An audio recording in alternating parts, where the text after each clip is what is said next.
And now it's time for the Comedy Store Tonight, starring Argus Hamilton. With your guests, Fahim Anwar.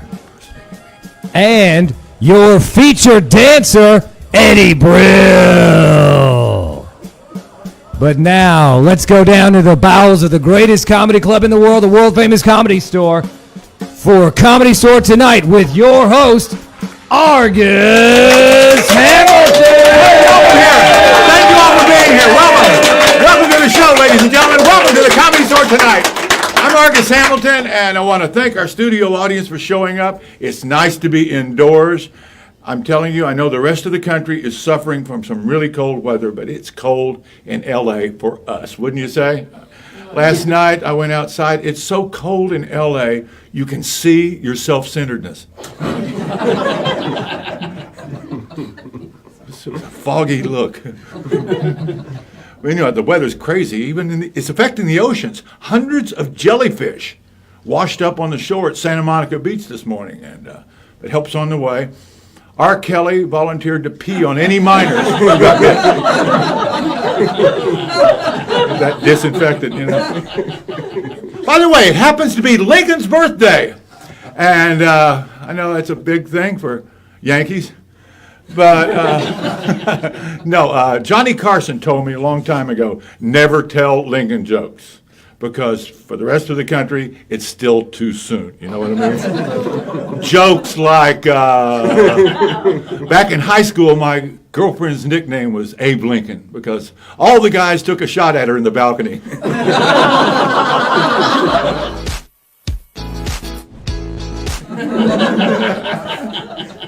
Now, this is a crazy news. I promise you this is true.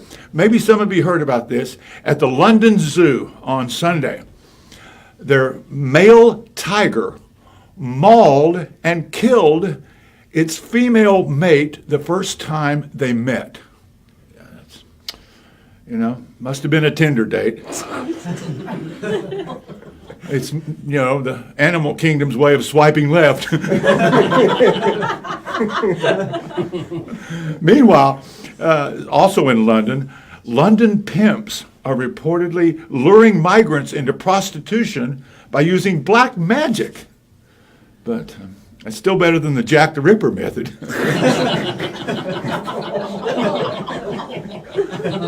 Medical students are getting a treat this spring. The AMA reported they're getting a lot more cadavers than normal for research and experimentation. Sounds like the veterans have finally figured out a way to get a doctor to look at them.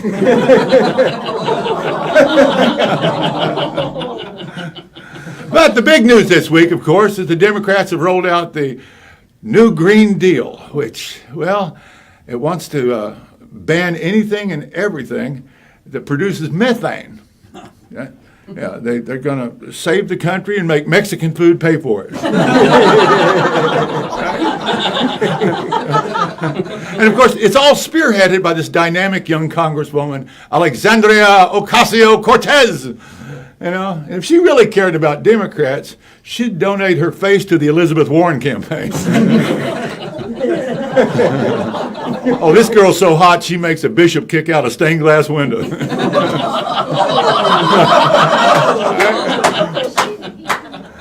What gets me is the Green New Deal wants to eliminate all flatulent cows. Yeah, the women of The View regarded this as a personal attack.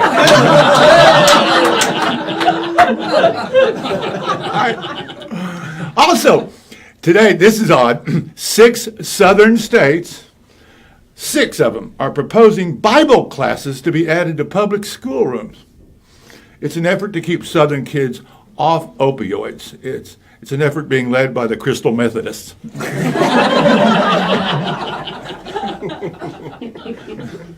My old hero, El Chapo, was sentenced to life in prison today. Yeah, that's right. I just hope that wherever prison they send him to is near a coal mine so they can reuse the tunnel. Did you see this? And Denver got some folks watching in the Rocky Mountains tonight. On Sunday, they had a huge parade by the cannabis community in Denver calling for the legalization of mushrooms. And turnout was high.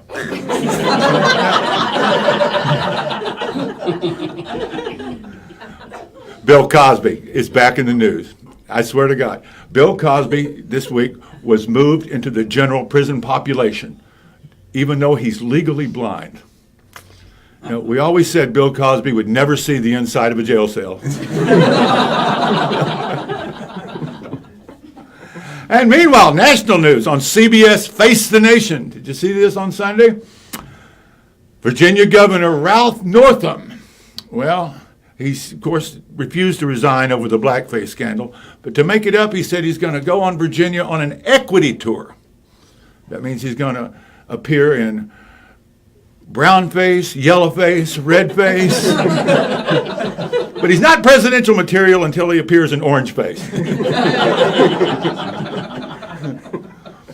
Meanwhile, speaking of him, President Trump is all set to fly to Vietnam to meet with Chairman Kim Jong-un of North Korea. You can't make it up. Trump is going to Vietnam to get out of combat duty in the United States.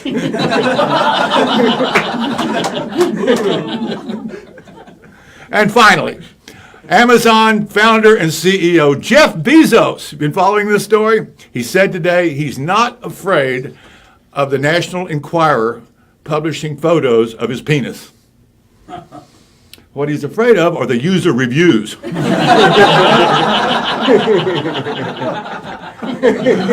My right hand gave it 5 stars. Anyway, we've got a fantastic show for you tonight. And I can't believe we've got him in town. The one and only Eddie Brill is with us, ladies and gentlemen. I can't wait to see him. He's got lots of stories for us. And brilliant young Fahim Anwar. So welcome and stick around. Thank you for being a terrific crowd. I'm Argus Hamilton. Thank you so much. Nice to have you here. And guess what? We're going to have our very first commercial on the show. You're going to see me. And I'm going to be pitching a book by a dear old friend of mine named Lou Deck, who's been around here a long time. The book is called Stand Up Decoded. It's a how-to book on how to do stand-up comedy. And Lou is just amazing. He's a Peabody Award winner. And right down here in this very basement, for years and years, Lou Deck was the audio-video guy back when this was all called the Comedy Channel. And he was Mitzi Shore's right-hand man. And he's seen it absolutely all. And this book, Stand Up Decoded, will take you on his adventures over the years, touring the country. Has lots of material in it for young comics to learn how to do stand-up comedy, how to write sharp, concise material. And you're really going to like it. Now, this book, Stand Up Decoded, he's got stories about the great Ollie Joe Prater, all these crazy people that we've known and we'll be talking about tonight, right here in this book, Stand Up Decoded. And it's available on Amazon.com. If you like it on ebook, it's $3.99, or you can have the actual physical book for it by Ex Libris at $12.99. You go exlibris.com, and of course Amazon for the ebook. So, Lou Deck, my old buddy, sell lots of these. Y'all buy them, will you? Stand Up Decoded, Lou Deck. Appreciate it.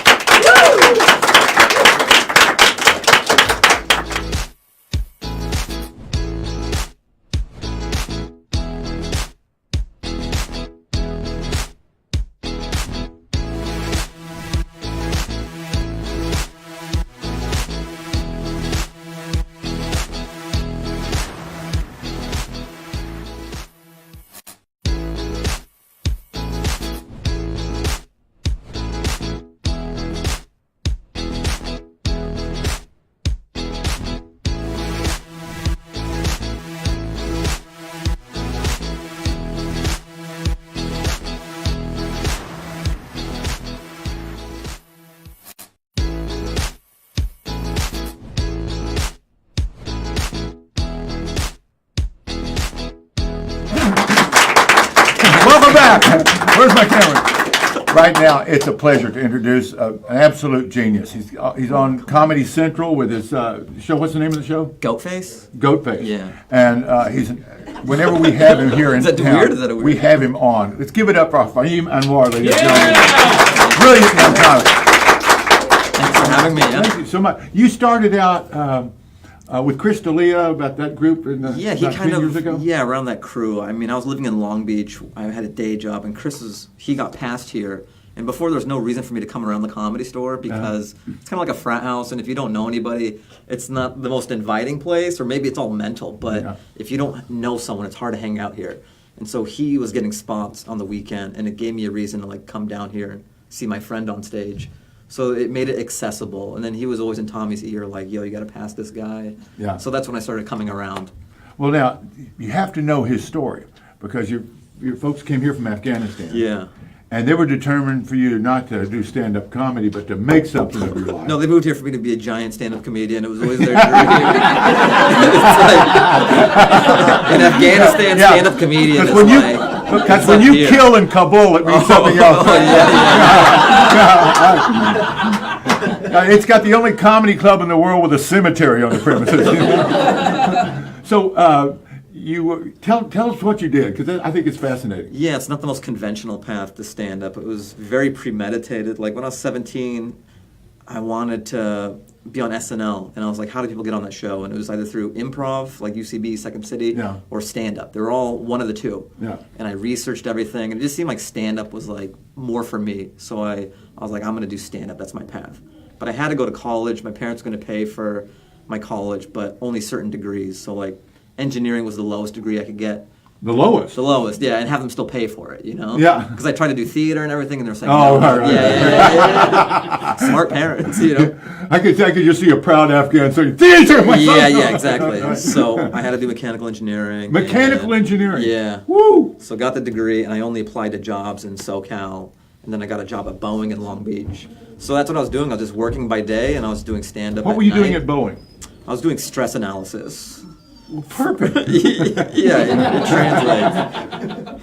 Yeah, so I was doing that by day, just in a cubicle, but it was always a means to an end, you know? Yeah. So, I mean, every comedian early on has a day job. Right. They'll either be like a waiter or something. I just happen to have like a career as a day job. Yeah. I was a drug customer. Oh, yeah. That works too. Yeah. So you go for Boeing, you start standing in line. I'm like double lifing it for a while for like 4 years. So, and then early on, like I'm in my early 20s at the time too, and I would be burning the candle at both ends, you know. Yeah. So some days at work, I have a Red Bull and I'm just like out of it, and they thought that I was like a club kid, like I was just like clubbing all night. And I didn't tell them I did stand up, or I didn't want them to think I had any outside, you know, goals or pursuits. Yeah. So I just let them think I was a club kid. So I was like, that was crazy. Oh, wow. So when were you able to kind of segue out of the real world and into the world of comedy? About like 3.5, 4 years into working at Boeing, like I had gotten a manager and like, so I'd get some auditions every now and then. So I would take a long lunch and I would drive up to Hollywood and audition, and then I'd have to be very, very strategic because I couldn't do everything. Right.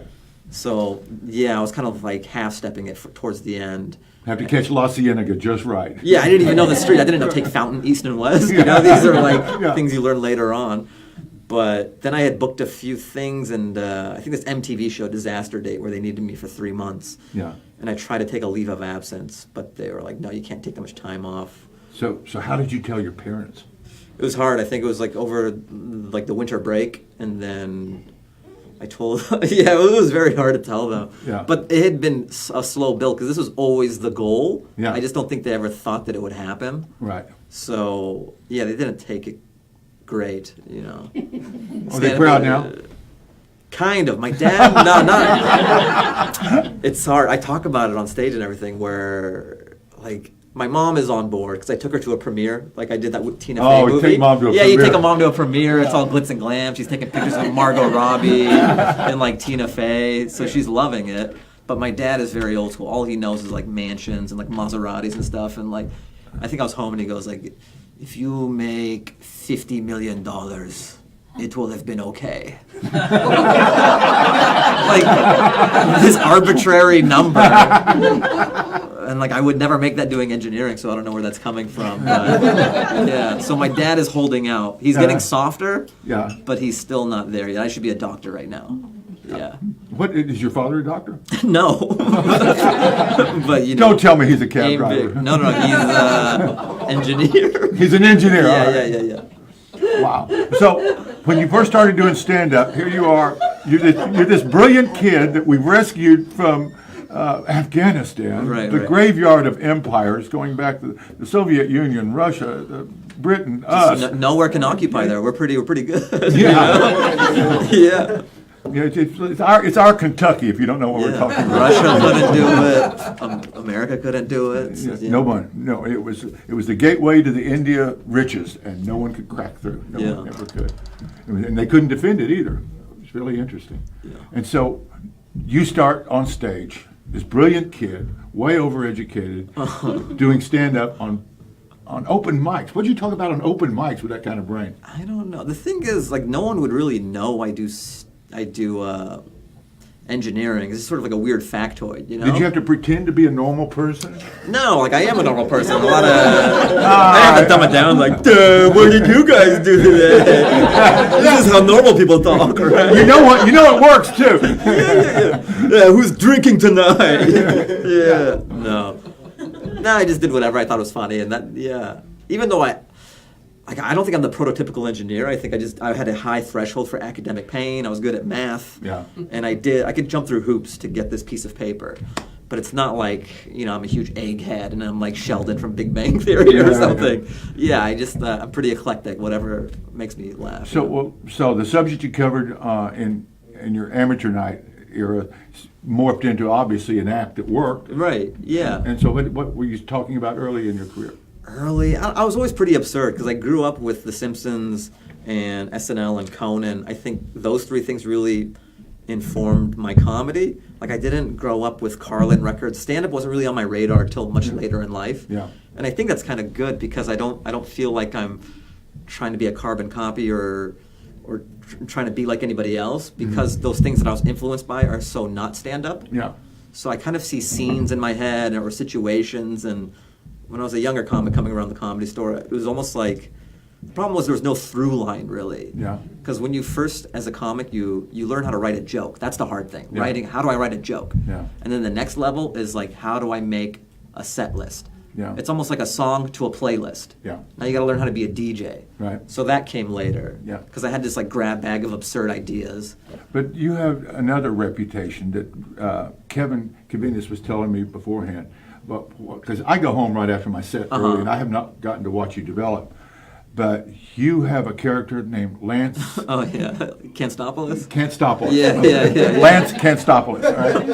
And you do things on stage that he described it to me, the way you improvise on stage. It reminds me so much of Robin Williams. Oh, well, I mean, that's a great compliment. No, but he told me what you do. Yeah. You'll just ask the audience for 2 or 3 things. Yeah. And that's a very different thing too, because like you and I, when we do regular stand-up, we have bits, we have things we're trying to do, these islands or these bits that we're trying to refine. Yeah. But Lance is this other thing where I don't have to worry about what bits do I want to do tonight. If I were interviewing Lance, what would I be talking to right now? Whatever. What would you interview Lance? What do you want to ask him? Lance, are you straight? Yeah, I'm straight. I love pussy. Like, I don't do the butthole stuff. Yeah. If that's what you're about, that's cool, but that's not for me. Did you shoot your way out of Afghanistan? Yeah, like tanks too. I got into a tank and I just, everybody. Yeah. On which type of military aircraft did you stow away on to come to America? It was like an Apache helicopter, I think. Yeah. Yeah. It was on the ground and then I just say, fuck it. And I go, that's how I got here. I just chopper it here. Wow. And so on what specific kind of mission are you on for your people here in the United States? Just sex, a lot of sex with everybody. Sort of spread it, you know? And what will happen once you take everybody out? What do you mean take them out? Well, I'm assuming you want to establish your own caliphate here in North America. No violence, just fuck. Yeah. Oh. Love not war. Lance not war? Yeah, love not war. Lance, you like American women. Love American women. Yeah, all women. Yeah, all women. Yeah. Which ones are your favorite, Lance? Just skinny, you know.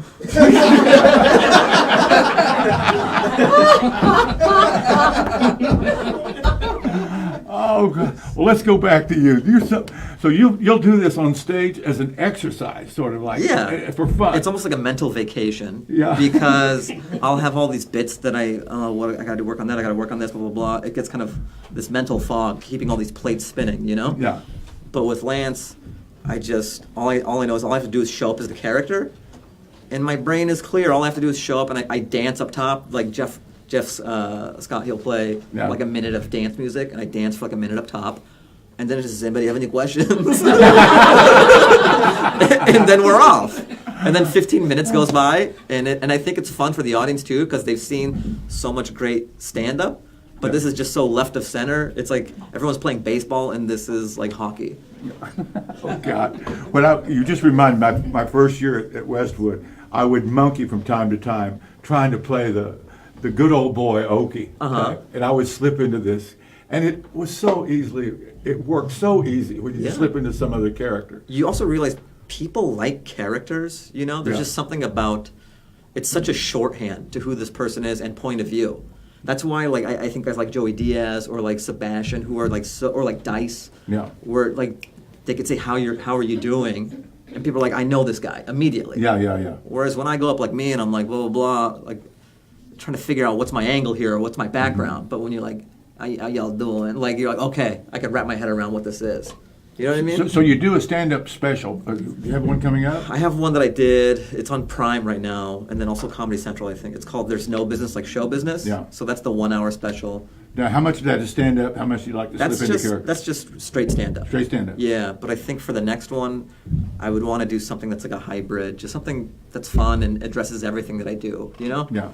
Just do some regular stand-up. Do you spend a lot of time on the road now, or are you in LA as much as you can? I'll pop out every now and then. I like being in town, but sometimes if it makes sense, I'll go somewhere. I was in Seattle a few weeks ago. I think I'm gonna. How busy does Comedy Central keep you? Not too much, because what we did a sketch special. So it was pretty busy for a while, but it aired, and we're kind of done. We're waiting to find out if they want to turn it into a series, right? Like a sketch show instead of just the 1 hour special. Which is free. You can watch it on Comedy Central. If you go cc.com/goatface, it's free. You can watch it. Great. So we're waiting to see if we get to make a series out of it. Well, I want to tell you how much we appreciate you coming on the show. Well, thanks for having me. Yeah. We had an emergency last night. Oh, yeah. And you volunteered. I was like, sure, man. I of sure course. appreciate it. But give it up for Fahim Anwar. Thank you so much.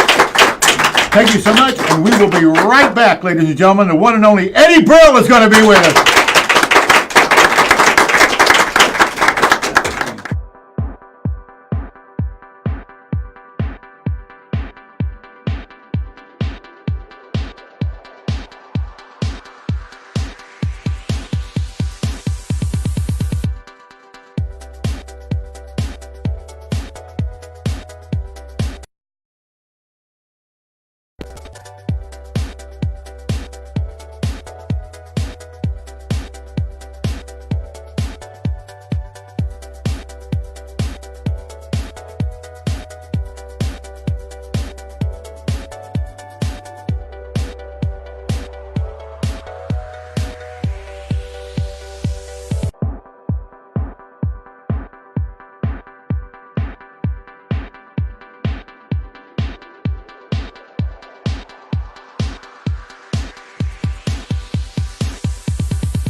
Welcome back. Welcome back to the Comedy Store tonight. And we always want to thank the fine makers of Bacardi Rum for sponsoring our show. And I used to drink a lot of it, especially. I know the girls like it. Daiquiris, trust me, guys. Anyway, coming to the show right now, it's a real privilege to bring to our show a guy that always made me laugh. He started out here at the Comedy Store back in the golden 80s and went on to tremendous success with the David Letterman show as both writer, audience warm-up, talent coordinator, all the time headlining nightclubs all over the Eastern Seaboard. We've got him back in L.A., and he's the proud father of one of our brilliant writers, Danny Madonia. Let's give it up for Eddie Brill. Hey, thank you, brother. Thank you so much. Yeah, we're still alive. Can you believe it? No, a lot of people can't believe it. I know. Yeah. You went to school in Boston, and you developed in New York. And how'd you get started in stand-up? Well, I always loved stand-up, and my parents were really hilarious and always had comedy albums. I never thought I'd do it for a living. But, and I saw Carlin on television, and I was such a fan.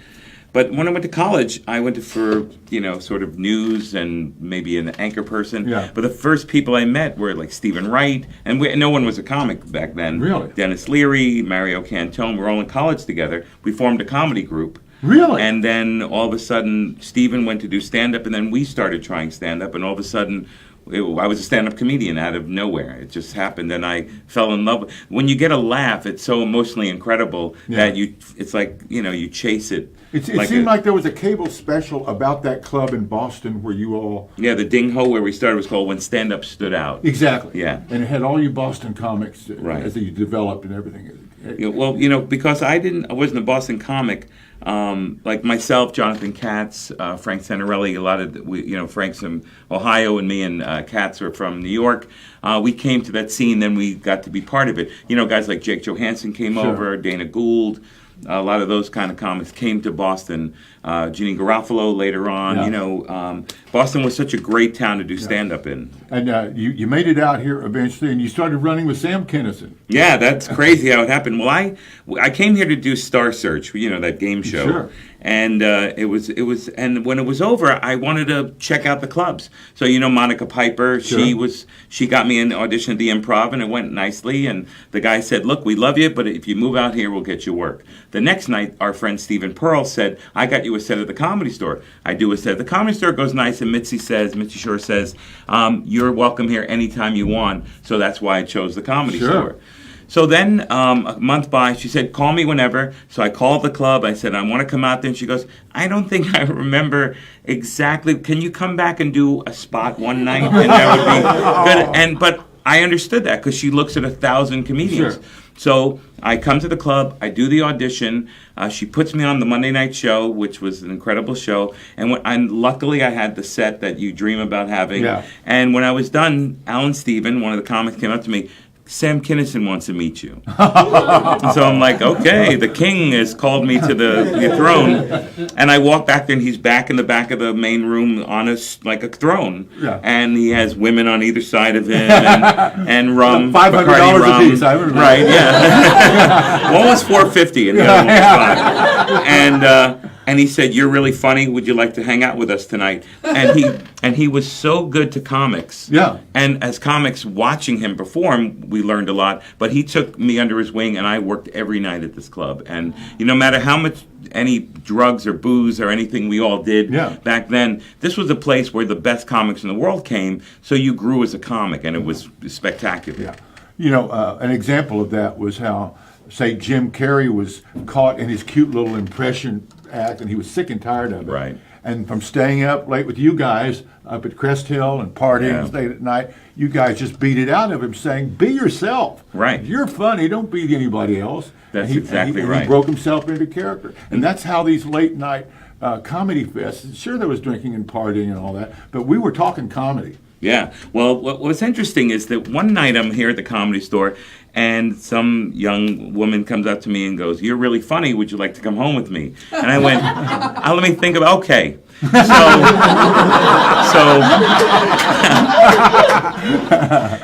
And she was a very wealthy person, and she had this very fancy car, and I was very broke making the little money that we made here.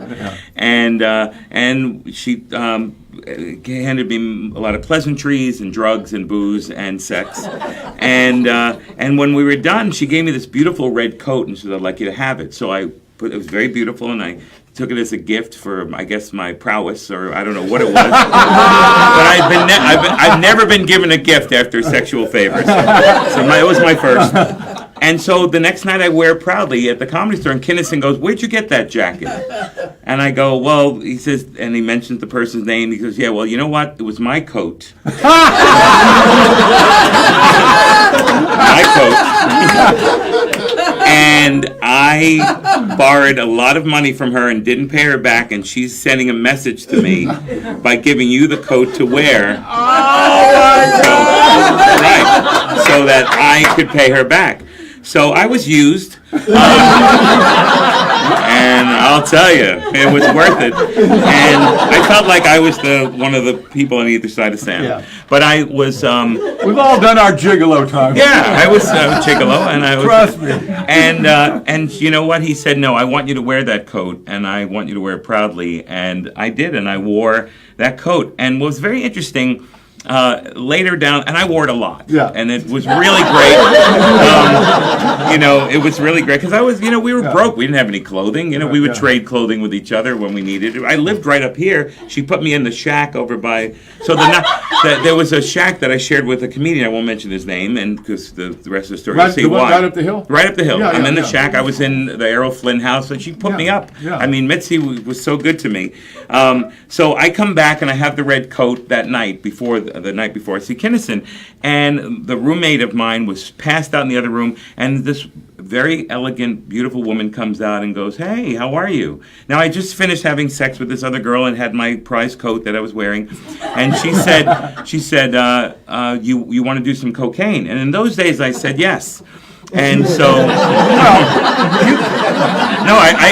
we were bulletproof and irresistible. It was fantastic, and I haven't done any coke since the late '80s. But I said yes, and she said, "Can I wear that coat?" I said, "Sure." So she takes all her clothes off in front of me, puts on the red coat, cuts up the cocaine. She said, "Yeah, the other guy, he fell asleep. I was going to be with him, but he fell asleep." She says, "But you want to do coke?" So then I have sex again. This is how long ago it was, because I had sex again the same night. And I'm baby boomer to baby boomer. I'm just glad she didn't make you choose between the coke and the sex. No. We'd still be thinking it over. Yeah. So, and when you do coke, if you know anything about coke, sometimes you can have sex, or sometimes it can go forever. Yeah. So, I end up passing out. I wake up, and the coats. Luckily, she left it there. She didn't take it because it would help the Kinnison story. But she's gone, and then I wake up the next day, and the roommate wakes up and says, "Did you see a girl here? I brought her home, and I passed out, and I had all this coke, so I ended up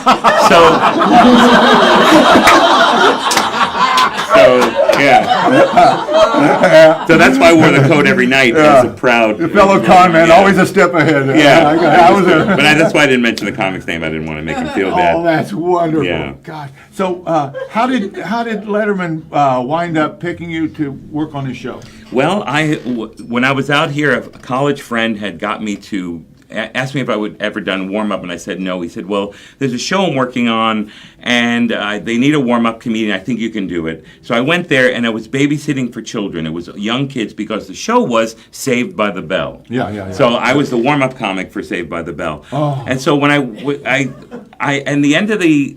of 1990, I told Kinnison, "Look, I got to go back home. The drugs are too much. Yeah. I just got to get away, and I want to be a comedian, and I don't want to be messed up all the time." And he said, "Okay, go."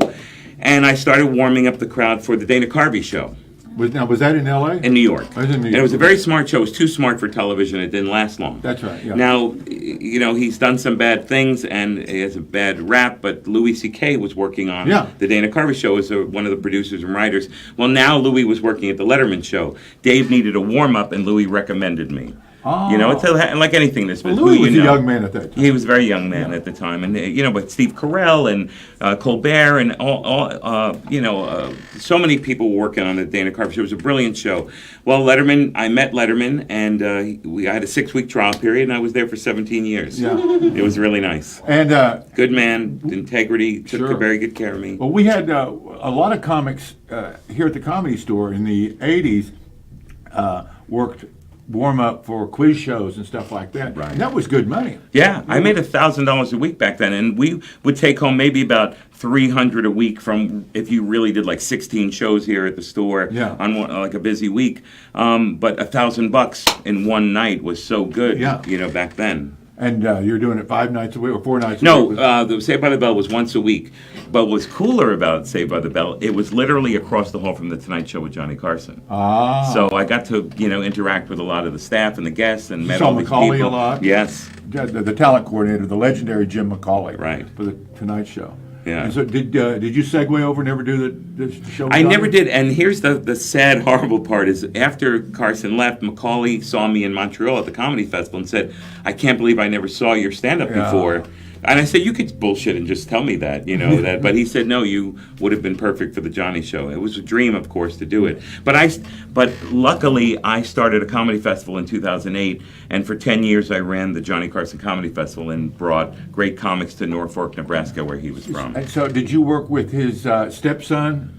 His nephew. Nephew that runs the archive, Yeah. the salt mines where Yes. all the videos stored? Yeah. Oh, wow. So it's pretty amazing. My name is in books next to David Letterman and Johnny Carson and Argus Hamilton. Yeah. Well, there was a time, and won't remember this because we were fucked up. Can you say that? Where I was, partying a lot because Yeah. in those days it was free and it was superstars here and it was celebrities and we thought we were big. But again, we were working hard. We were working every night and we were getting really great comedy stage Yeah. time. But you said to me, Eddie, be careful. You're doing all this stuff and I don't want it to bleed over to the stage. Because you had an ear to Mitzi and you were saying she really likes you, but you should really. Well, I got sober in '86, so after that, Right. I was And a pretty good you don't counselor. remember maybe, but you told me, be careful. And that's one of the reasons why I decided to move back to the East Coast because I really love comedy so much I didn't want to lose it and just be caught up in celebrities and the Yeah. porn stars Well, that your hung your out love here. for stand-up is obvious. We can all feel that, Yeah. And to complete the circle, it was Johnny and Mitzi and my father putting a gun to my head in November of '86, saying, "You've got no choice. You might as well Mm-hmm. Right. be willing." Yeah, no, that's really great. Yeah. Well, tell me about your dad. I didn't know the story about your dad was. It's something I should know. I always had him as a financial backstop. I got you. And Johnny, of course, was very involved in my progress. Oh, and definitely. Mitzi, of course, involved in several ways. And Yeah. Well, that's a whole other show. You know what? Very I interesting. said, "Oh, come on, Mitzi, let me have the same deal as Thomerson." Now I'm on to you all the time. Well, you were number 2. I think Thomerson won. Another thing is there were so many celebrities coming in and very good to us. It was Roseanne and Louis Anderson and Pryor and on and on, Eddie Murphy and Lily Tomlin, and everyone would come in here and work out. And if you were on the list to go on the thing, and then Lily Tomlin wants to go on, she goes on. Yeah. Well, when Dice was here, Andrew was. He knew his grandmother and my mother were friends, and they grew up in the same neighborhood. So everyone didn't want to follow Dice. Right. So when he would come in, they're like, "Oh, please don't have Dice," because he was the biggest star in the world Yeah. at the time. Yeah. And because I knew him, and I knew he was feeling sad that people didn't want to follow him. Because he would crush, and he was so popular. And filthy. And filthy. And then and I was a cleaner comic. So I didn't want, people didn't want. But I said to Dice, I said, "Look, whenever you come on, do me a favor, go on before me. And then I'll have to work harder to get them back." And I thought that would be a good thing. He said, "Really? Really, Brill? Really?" I said, "No, really. I really want that." So what would happen in those days, say Roseanne would come in and she'd do her guest set, and then she'd leave everyone would bring each other up. We'd piggyback each other. We'd look at the list. Oh, Argus is next. When I'm done, I'll bring up Argus. But if some celebrity came in, they'd go on, they'd finish, they'd put the mic in the stand, and the piano player would bring you up. Well, Dice would crush, and then he would go, "Joy, calm down, calm down. This next guy is really funny. He's one of my favorites. If you don't fucking listen to him, I'll kick your ass," And he made my life really beautiful. It really made me a better comic following him every night. And then years later, my son, who he mentored my son as well. So I appreciate Your it. son is brilliant, and we really benefit from having him around here. I benefit from having him around here too. I'm so proud of him. So what's next for you? Where are you going? All over the world. I'm just one of the things that happened in 1989 when I started leaving here was I started to go to London and work all over Europe and then Hong Kong and all that stuff. So I'm still doing that. I'm working on 2 major shows that I can't say yet because they're major projects and you don't want to jinx them by telling them. Where you do stand-up? Where I will be producing it and producer? creating Wow. comedy content for it. Someone asked a famous person to co-write their book. That producer told me, I want you to write your book. So I'm writing my book. I'm writing somebody else's book. I'm working on 2 major shows. But my number one favorite thing in the world, I'm still doing stand-up everywhere. I'm here in town this weekend doing stand-up and I still love that the most. That's my favorite. Still. Well, you're a born stand-up. Remember, like you used to say on The Wire, Natural Police? Yes, my favorite show My ever. favorite show, too. I watch it every 2 years, just like a family reunion. Yeah, it's great. I went them down with the Barksdales and stuff. Police. Yeah. But you're a natural comic, and we can spot each other. Yeah, we can. Give it up for Eddie Brill, ladies. It's so good to see you. I wanted to tell you thank you for the great advice. And which rum is it? What? Bacardi. Oh, that's right. Okay. I want to thank the Ronrico people. Exactly what I was going to say. I started thinking about those slushes we used to pour the freshmen at the APO house with the rum. And trust me, I'm telling you, Ronrico rum, we apologize for bringing your name in vain because Bacardi is the rum we want our people to drink. Yeah. Bacardi is our and we're going to be right back with a closing word. Give it up again for Eddie Brill.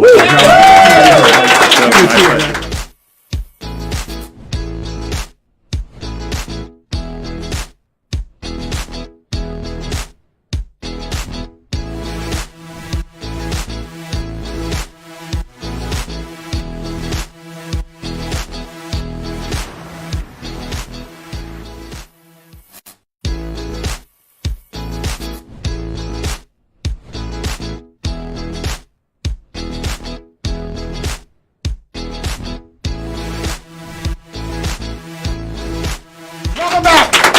We're wrapping things up. First of all, I want to thank our studio audience for being fantastic. Give yourselves a round of applause. You were great tonight. And of course, I always want to thank Lauren Taines for personally producing me. You did a magnificent job this week with an impossible comic on your hands.